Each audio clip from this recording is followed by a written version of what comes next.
Welcome to my channel. This video contains several scary stories. Please watch it to the end. There are time codes at the bottom if you want to switch the story. Also, I am grateful for your support and advice. Thank you. Let's get started. A few years ago, my brother died. A few days before his death, he had moved into a house in a semi-abandoned village about 50 kilometers from the city. The village was in a wooded area, and I had never been there myself until that unfortunate day. He got the house from the previous owners very cheaply, about 3 times cheaper than he was going to spend on a country house. The death was very sudden. He had never been ill or complained of anything. On the contrary, he was always a cheerful man. But as he told me himself during our last meeting, he wanted to live far away from civilization. The circumstances of his death were also strange. His body was found on the road on the way to the village, and it was missing one leg, with a grimace of pain or fear on his face. The experts thought he had been attacked by wolves or other predators. Already then a worm of doubt crept into my soul, because my brother had never gone into the forest without a gun, and no gun was found with him. But I could not explain such a strange death in any other way. I buried my brother. As the only relative, I inherited the cabin. So one sunny Sunday, I went to the village. The first thing that surprised me was that the village had no name. It was officially listed in the documents as abandoned, but my brother said that people came there from time to time. There were no road signs, so I had to navigate by maps. I arrived at the village around noon. It was quite dilapidated houses, paths overgrown with grass, old beds, and shabby fences. But what made the biggest impression on me was the absolute silence. There were neither birds nor wind. The village itself consisted of 2 small neighborhoods. Each of them was divided into 6 plots, 2 in width and 3 in length. In addition, the village was enclosed on all sides by a large fence, and there was only one entrance. The block where my brother's house was located was to the left of the entrance. I decided to walk around the entire block to look around this strange and, despite the sunny day, gloomy area. Suddenly I heard a creaking sound. It was like the sound of a saw moving on metal. The source of the creak was a window in one house. I saw the curtain swaying outside the window and realized why the creak seemed so frightening.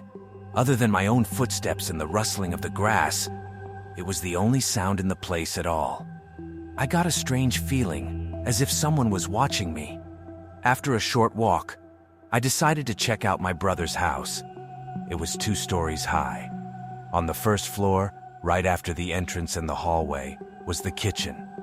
On the table was an uneaten potato, and it smelled nice. I took a small bite of the potatoes. They were hot. Just as I put the fork back on the table, a small metal ball about 3 centimeters in diameter rolled down the stairs from the 2nd floor. It hit each step and then rolled under the chair. I pushed the chair back but did not find the ball there. I examined the chair, thinking that the balloon had stuck to it, but I didn't see the balloon this time either. I felt a little uneasy. I couldn't give myself an idea of what the hell was going on here. I didn't want to go up to the 2nd floor to find out why the balloon had rolled away. So I decided that 15 minutes in this village was more than enough time for me. I glanced at the clock. It was already 2:30. There was no way I'd been here for an hour and a half unless I was crawling at a snail's pace as I made my way around the village. But that was the time the clock showed. Suddenly I heard a stomping and rumbling that could be likened to a dozen people getting out of their beds on the 2nd floor at once. And then, panic seized me. I ran out of the house without even locking it. I took a quick glance at the spot where I had parked my car. To my horror, it wasn't there. But thank God, it was outside the block on the other side of the village. I saw it as soon as I looked around. I was running away from the damn house, and something was already coming down the stairs behind the balloon to meet me, probably the same way it had met my brother. Running around the house on my way to the car, I looked out the window and saw it. It was an unnaturally square face, or rather, a muzzle. There was a small nose about in the middle and a mouth at the bottom. There were no eyes on the head. The sight of the monster only gave me strength, and I rushed to the car. When I got into the cab, the creature had already left the house. It looked like a man without a left arm and with a very muscular right arm, as if it had two joined arms on the right side. This arm did not grow from the shoulder, but rather from the shoulder blade. I pressed the gas and drove past it when it was already near the gate. I drove away in a state of affect. On the way back, I often saw cars on the sides of the road in the ditch, but that was probably just my glitches. As I drove away from the village, I looked at my watch again. It was already 10 to 4. At 4 o'clock, I left the rutted dirt road onto the highway. There were a lot of cars. I was no longer alone, and there were people around, so I felt more secure. I pulled over to the side of the road and fell to my knees, exhausted. I was nauseous, and I looked fearfully toward the branch of the road to the village. I felt like the creature was chasing me and was about to run out of there. A hitchhiker stopped nearby, and a young girl approached me with a concerned look. "Are you ill? Is there anything I can do to help?" Even in her beautiful face, I could somehow see the face of a monster. The girl left without an answer, and I threw up and went home. On the way, the fear began to subside. When I got home, the clock on the wall showed 1 o'clock, and the wristwatch, 5:30. After that incident, for a year now I have slept exclusively with the light on or with the TV on. I became afraid of the dark and the silence. I put the house on the market the same day and at half the price my brother had bought it for. I wrote in the ad that I didn't want it and that it needed repairs. I hoped that there would be a buyer who would take the plot without an inspection. And there was a buyer. It was a couple of newlyweds who wanted to spend their honeymoon there. I warned them that the house was on the snot and word of mouth, and no one was taking care of the plot, but the price was so attractive that they agreed. The night after the house was sold, I dreamed about my brother, with whom we were riding in the car together. He told me that he wanted to show me something that I should never tell anyone about. When he said he was taking me to that village, I screamed, "No!" and I woke up. Only when I woke up did I remember that my brother was gone. A month after the sale of the house, I learned tragic news. A girl had been brutally murdered there. Her eyes were scratched out, and her husband had gone mad. The plot, I realized, had gone to the state. Investigators came to me and asked me to tell them about the house, but I answered that I had been there only one day, and only a few minutes, and knew nothing about it. Then for a long time there were rumors that there were many lost and missing people in this forest, and also people were found there who had fallen into hunting traps for animals. Nowadays there is some kind of regime or military facility on this place, surrounded by barbed wire. The internet says that there is a zone of magnetic anomaly there. On the Google map, there's just a forest in this place. I don't know what is really there now, and I don't want to know. I broke my leg once. I fell from about the 3rd floor, breaking my heel, probably the most unpleasant fracture of the non-serious ones. The doctors told me to stay in a cast for 3 months. Sitting at home, doing nothing, I quickly lost my routine and went to bed whenever I could. And one March night, it was 4:30, I remember it clearly, I decided to walk on crutches to the entrance to smoke. I must say that my house is an ordinary 9-story building in a dormitory district, and for a long time there are no fools who put light bulbs in the entrances, because anyway the neighbors will steal. Because of this, at night it's dark in the entrance, and so dark that you can't see the door opposite. Anyway, I went out, went through the common corridor and found myself in the entrance. I put my crutches against the wall and leaned my back on the door, and when I was lighting a cigarette, I noticed a silhouette on the stairs leading up. The silhouette clearly belonged to a man, and something about him was wrong. I was never a coward, and I didn't believe in any nonsense, so I thought it was just some drunk man coming home. Well, I think, God be with him, let him go. I'm standing there. 10 seconds pass. I can't hear any footsteps in the darkness, and the light from the cigarette coal is not enough to see him. So I decided to light a lighter. I look. He is still standing, not facing me, but with his back to me, and one foot on the top step, in such a pose as if he was coming up, and when he heard me, he froze in half a step. That's when it got creepy, but I didn't show it. I decided to yell at him. For some reason, I still thought it was just an alcoholic, and I didn't pay attention to the fact that he hadn't moved for half a minute, although he was standing in an uncomfortable position. Having shouted to him something like, "Why are you standing here?" I took a closer look at him, and at that moment, this creature turned to face me. I froze. I couldn't move anything. I couldn't even breathe. And all because of his face. It was terrible. Black eyes, pale skin. Instead of nose and lips, there were only outlines, exactly outlines, as if they were just drawn, and with such an inept hand. The lighter went out, but it didn't make me feel any better. I could see his face as clear as daylight in the pitch darkness.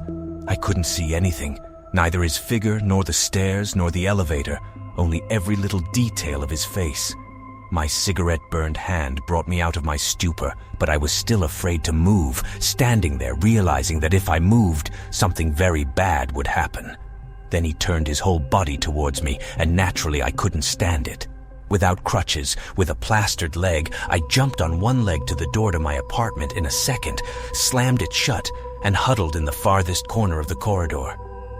I sat like that for about 20 minutes. Slowly, the horror receded. I took a breath, looked at my shaking hands, remembered that I hadn't smoked, and took out a cigarette. Having smoked and completely calmed down, I thought how ridiculous I looked. A big guy huddled in a corner like a kitten, and in general, I had almost completely written off the moment I had experienced to my disturbed imagination because of 2 months of loneliness, and laughed at myself. Then I remembered the crutches that were left standing in the entrance. Well, I thought I should go, or they'd steal them anyway. I jumped to the door and decided to open it, but something stopped me. I thought, what the hell, I'll look through the peephole. And I did. Yeah, it was like the worst horror movie ever. I looked, and 5 centimeters away from me, looking me straight in the eye, was his face. My parents told me what happened next.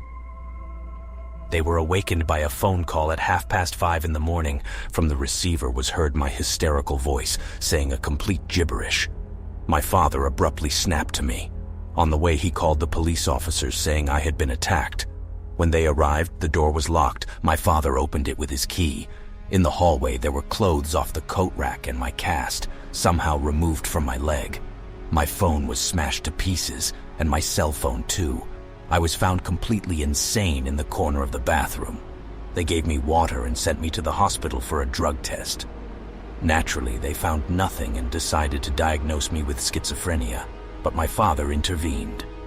In general, everything ended quite normally.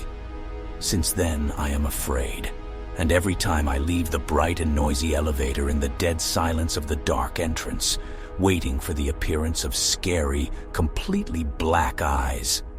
When I take out the trash late at night, I expect him to be standing around the corner by the garbage chute, his back turned as always, slightly hunched over in some strange and ridiculous pose, and his face, calm, inhuman, pale.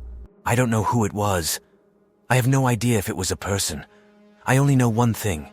He really is, and meeting him is the worst thing that could happen to me. Do you know what girls and young women look like when they experience paralyzing fear? Maybe young men and older people look like that too, I don't know. I saw it in a pioneer camp, in a girl who was frightened of spiders to the point of fainting, and they put 30 of them in a plate under a lid where her piece of cake for after dinner was. She lifted the lid, and they crawled, over the nightstand, over her arm, the whole cake moving from their round bodies and jointed legs. Whoever had done this expected her to squeal. She remained silent, and her face froze for half a minute with that very expression, not fear, not disgust, but childish, amazed resentment. It was the look of a child running into a room on New Year's morning to get presents and discovering that the tree was gone and there would be no holiday. The eyes, the mouth, the eyebrows all expressed one thing. How can this be? Why is this happening to me? Let it not be. It was only when she was touched on the shoulder that she shrieked, and her face contorted with the usual disgust, her lips parted and curved, her nose wrinkled, her eyes spattered with tears. She refused to sleep in that room, and I couldn't sleep all night because I could see her face in front of me. And I thought that's how a kind, naive soul meets the worst of it, with surprise and resentment. How can this be? How can this be happening to me? A story about another. A story about a friend of mine who went missing half a year ago. I want you all to know that Sasha is the best, most honest, and kindest person there could ever be, or could be. She was pleasant, welcoming, promising peace and comfort. She was the kind of person who doesn't hesitate when she sees a person falling down in the street. Took in cats that their owners wanted to get rid of, looking for new homes for them. She wouldn't let anyone in front of her gossip about the absent. When we saw this woman, I would have walked on by. I'd have consoled my conscience that she was just a fool. I didn't want to go near her. She was wrapped above the waist in a black woolen shawl that covered her head and fell on her face. She covered her face with her hands, and all this black cocoon, her head, neck, shoulders, arms, was motionless. Only her legs moved, and those legs walked back and forth, jerking at the knees as if she were crouching a little at each step. And the steps were of different lengths. She was making sounds, some of them speech, some of them whimpering. Such an unnatural, deliberate whimper. Sasha said, "The woman is sick, let's go," and pulled me by the hand. I tried to walk slower, as if I could delay something, cancel something. For some reason I noticed how quiet it was outside. Where were the passers-by?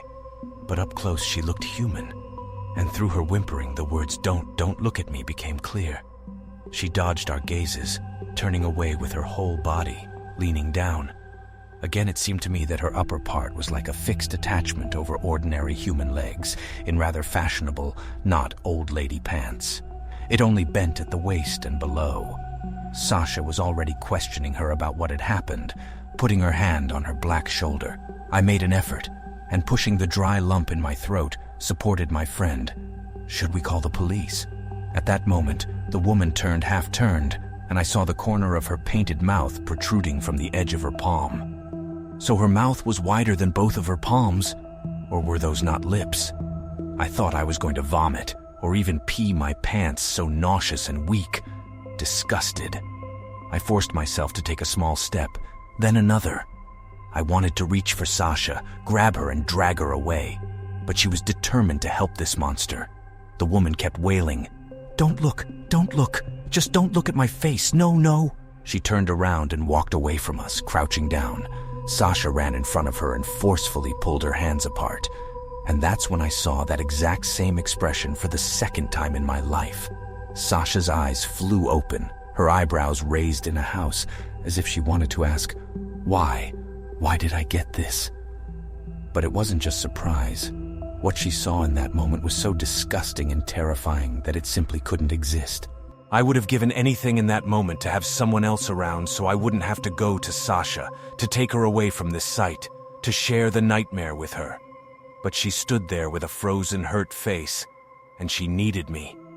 The moment I rushed toward Sasha, the woman snatched her hands out of Sasha's weakened palms and, holding them to her face as before, walked toward the alley, carrying her motionless torso on wobbly legs. And Sasha howled, like an animal, like a mad woman. She bent in half, tears dripping from her eyes, drool running down her chin. I shook her, tried to hug her, kiss her cheeks, rub her cold palms, mumble something. Gradually she began to calm down. I led her away from there, home, to safety. Sasha covered her tear-stained face with her hands. I put my arm around her shoulders, and her back under my arm was tense. Not just tense, it was hard as a rock, and getting harder. Sasha? She was already whimpering, thin and monotonous. Sasha! I tried to pull her hands away from my face. Don't look at me. That's what she told me. Don't look at your face. I clamped my eyes shut so I couldn't see in detail what was visible between her fingers. With my eyes closed, I listened only to the distant whimpering and uneven footsteps. I never saw her again.